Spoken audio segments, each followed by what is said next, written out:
بسم اللہ الرحمن الرحیم۔ السلام علیکم ورحمۃ اللہ وبرکاتہ۔ استقبال ہے آپ کا یوٹیوب چینل پر۔ میں ہوں مولانا منظور، احمد آباد، گجرات، انڈیا سے۔ ناظرین، آج ہم بات کریں گے کامیاب بچہ، کامیاب انسان۔ اعوذ باللہ من الشیطان الرجیم، بسم اللہ الرحمن الرحیم۔ ومن آیاتہ ان خلقکم من تراب ثم اذا انتم بشر تنتشرون، صدق اللہ العظیم۔ اور اس کی قدرت کی ایک نشانی یہ ہے کہ اس نے تم کو مٹی سے پیدا کیا، پھر تم دیکھتے ہی دیکھتے انسان بن کر زمین پر جا بجا پھیل رہے ہو۔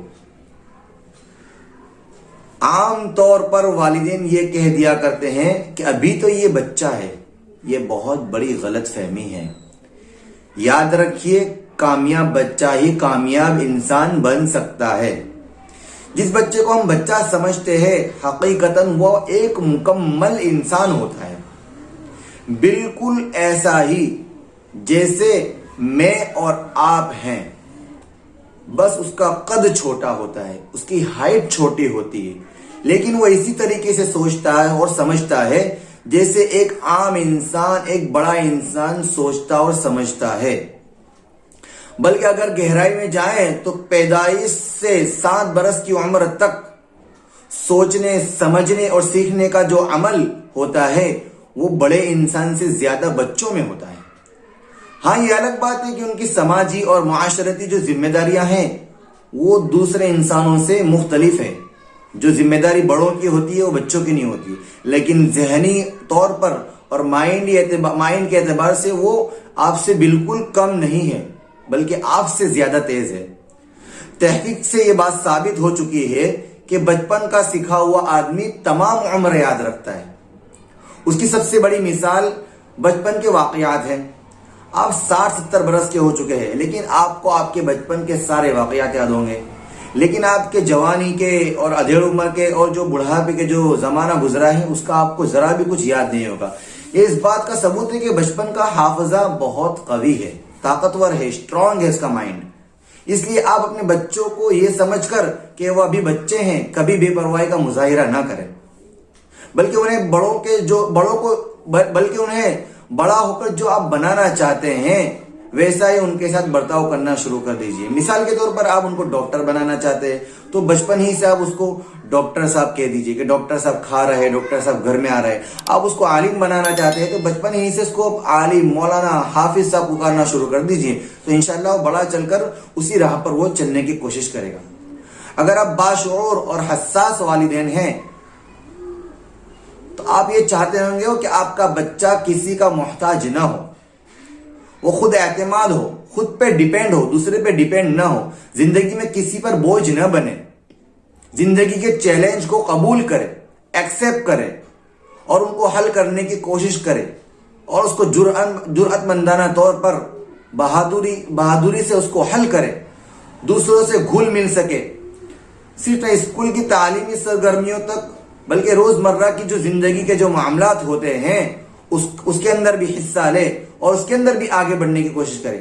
وہ آپ کے لیے سرمایہ افتخار بنے، آپ کا فرما بردار بنے، لوگ اسے ملیں تو خوش ہوں، اس کے پاس دولت، شہرت، طاقت اور آزادی سب کچھ ہو۔ یقیناً یہ وہ خواہشات ہیں جو تمام والدین رکھتے ہیں۔ والدین چاہتے ہیں کہ ان کا بچہ اپنے ساتھ ان کا نام بھی روشن کرے، لیکن کیا سب والدین کی یہ تمنا پوری ہوتی ہے؟ عموماً آدمی 60 سے 70 برس کی عمر کے درمیان اس دنیا سے گزر جاتا ہے، لیکن چند لوگ ایسے ہیں جن کا نام ان کی موت کے بعد بھی ہزاروں برس یاد رکھا جاتا ہے۔ سوال یہ ہے کہ عام لوگوں اور ان لوگوں کے درمیان کیا فرق ہے؟ کیا اسباب ہیں جن کی وجہ سے دنیا انہیں یاد کرتی ہے؟ کیوں لوگ ان کی تعریف کرتے ہیں؟ یہ لوگ ایسا کیا کر گئے کہ دنیا کے مؤثر ترین لوگوں میں شامل ہو گئے؟ بالکل عام بچوں کی طرح انہوں نے اپنی زندگی گزاری۔ کیا آپ چاہتے ہیں کہ آپ کا بچہ کسی کا محتاج نہ ہو، وہ خود اعتماد ہو، وہ خود پہ ڈیپینڈ ہو، زندگی میں کسی پر بوجھ نہ بنے، وہ رسپانسیبل بنے، زندگی کے چیلنج کو قبول کرے، اور انہیں حل کرنے کی کوشش کرے. وہ آپ کے لیے سرمایہ افتخار بنے، آپ کا فرما بردار ہو، لوگ اسے ملے تو خوش ہو، اور اس کے پاس دولت ہو، شہرت ہو، طاقت ہو، آزادی ہو، سب کچھ ہو. ناظرین، یقیناً یہ وہ خواہشات ہیں جو ہر ماں باپ کے دل میں ہوتے ہیں. ہر ماں باپ یہ چاہتے ہیں کہ ان کا بچہ ترقی کرے، دنیا کا ایک کامیاب اور مؤثر ترین انسان بنے. لیکن کیا سب ماں باپ کی یہ خواہشات پوری ہوتی ہے؟ نہیں، بالکل نہیں ہوتی ہے. عموماً انسان 60-70 سال دنیا میں زندگی گزارتا ہے، لیکن ہم دیکھتے ہیں کہ بعض انسان مر جاتے ہیں پھر بھی ہزاروں سال تک دنیا میں ان کا نام زندہ رہتا ہے. آخر کیا وجہ ہے کہ وہ مر گئے ان کا نام زندہ ہے؟ غور کریں تو معلوم ہوگا کہ یقیناً کوئی ایسی بات ہے جو ان کے بچپن ہی کے اندر موجود ہے. یہ مؤثر ترین انسان کیسے بنے؟ اتنے مشہور اور معروف کیسے بنے؟ یہ بھی تو کسی نہ کسی وقت بچے تھے، ایک چھوٹے سے بچے تھے. لیکن ان میں اور ان عام بچوں میں کیا فرق تھا کہ دونوں کے بڑے ہونے کے بعد دونوں کی زندگی کے جو معاملات تھے الگ الگ ہو گئے. یہ ہیرو بن گئے اور وہ دوسرے بچے زیرو کیسے بن گئے؟ کیا وجہ ہے، کیا معاملات ہے کہ جس کی بنا پر یہ دونوں الگ الگ ہو گئے؟ ہمارے پاس ہماری ناکامیابی اور دوسروں کی کامیابی کے لیے ایک ہی وجہ ہے، اور وہ ہے تقدیر.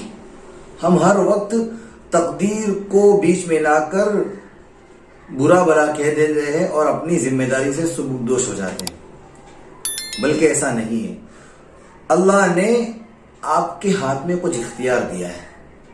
اگر آپ سیب پر اور کیلے پر 1 گھنٹہ لیکچر سنیں، یا آپ 2 گھنٹے کی 3 گھنٹے کی مووی دیکھ لیں، یا 300 یا 400 پیج کی آپ بک پڑھ لیں، تو آپ کو پتہ نہیں چلے گا کہ سیب اور کیلے کی لذت کیا ہے، اس کا ٹیسٹ کیا ہے. لیکن آپ کو ٹیسٹ اور اس کی لذت معلوم کرنی ہے تو آپ کو اس کو کھانا ہوگا. جہاں تک آپ عملی طور پر کھاؤ گے نہیں، وہاں تک آپ کو پتہ نہیں چل سکتا. بالکل ویسا ہی معاملہ ہے. ہم کہتے ہیں بچے بگڑ گئے، بچے برے ہیں، ہمارے بچے فرما بردار نہیں، ہماری بات نہیں سنتے. تو اس کی وجہ یہ نہیں ہے. ان کی وجہ یقینی طور پر بچپن میں کچھ ایسا معاملات ہے جس کی وجہ سے یہ بچے بگڑ گئے. ناظرین، ہر چیز کا ایک سبب ضرور ہوتا ہے. کہ اگر کسی انسان کا ہاتھ جل جائے تو یقیناً اس نے اپنا ہاتھ آگ میں ڈالا ہوگا، تبھی اس کا ہاتھ جلے گا. تو ہمارے بچے نافرمان کیوں ہیں؟ والدین کی بات کیوں نہیں مانتے؟ اطاعت کیوں نہیں کرتے؟ تو ہم غور کریں تو ہمیں پتہ چلے گا کہ یقیناً ان کے بچپن میں تربیت کے عمل میں کچھ نہ کچھ کمی رہ گئی ہے. اگر بچہ کچھ غلط کام کرتا ہے تو ماں باپ ناراضگی کا اظہار کرتے ہوئے یہ کہہ دیا کرتے ہیں کہ ہم نے تو نہیں کہا تھا تم کو یہ کرنے کے لیے.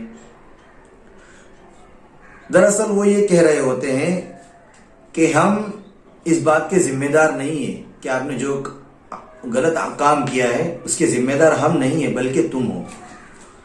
دراصل وہ یہ کہہ کر اپنی ذمہ داری سے انکار کرتے ہیں کہ بچے کے غلط عمل کے جتنے ذمہ دار والدین ہیں اور کوئی نہیں.